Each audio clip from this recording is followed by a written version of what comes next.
அதிகாரம் 7. மன்னரும் ஆமானும் அரசி எஸ்தர் ஏற்பாடு செய்திருந்த விருந்துக்கு சென்றனர். மன்னர் 2ஆம் நாள் விருந்தில் திராட்சை மது மீண்டும் அருந்துகையில் எஸ்தரிடம், எஸ்தர் அரசியே, உம் விண்ணப்பம் யாது? அது உமக்கு அளிக்கப்படும். நீர் வேண்டுவது என் அரசின் பாதியேயானாலும் அது உமக்கு கொடுக்கப்படும் என்றார். அப்பொழுது அரசி எஸ்தர், அரசே, உம் கண்களில் எனக்கு தயவு கிடைத்திருப்பின் அரசருக்கு நலமெனப்பட்டால் எனது விண்ணப்பத்திற்கிணங்க எனக்கும் என் வேண்டுகோளின்படி என் மக்களுக்கும் உயிர்ப்பிச்சை அருள்வீராக. என் மக்களும் நானும் கொலையுண்டு அழிந்து ஒளிந்து போகும்படி விலை பேசப்பட்டிருக்கிறோம்.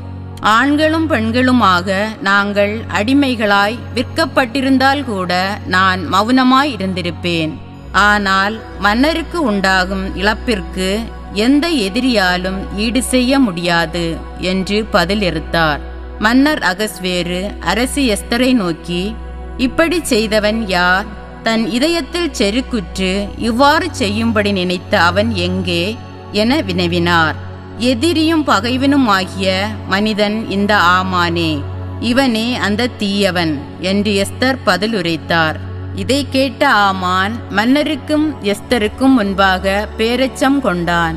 மன்னர் கடுஞ்சினமுற்று விருந்தில் திராட்சை மது அருந்துவதை விட்டுவிட்டு எழுந்து அரண்மனை பூங்காவில் நுழைந்தார்.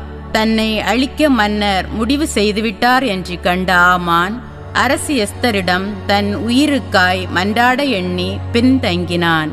மன்னர் அரண்மனை பூங்காவிலிருந்து விருந்து நடைபெற்ற இடத்திற்கு திரும்பிய பொழுது எஸ்தரின் மெத்தையில் ஆமான் வீழ்ந்து கிடக்க கண்டார்.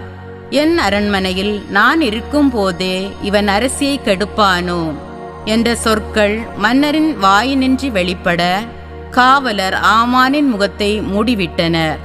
அச்சமயம் மன்னருக்கு பணிவிடை செய்த அர்போனா என்ற அலுவலர் மன்னரை நோக்கி, அதோ ஆமானின் வீட்டெதிரே மன்னருக்கு நல்லது செய்த மொர்தகாயை தூக்கிலிட ஆமான் நாட்டிய 50 முழ தூக்குமரம் என்றார்.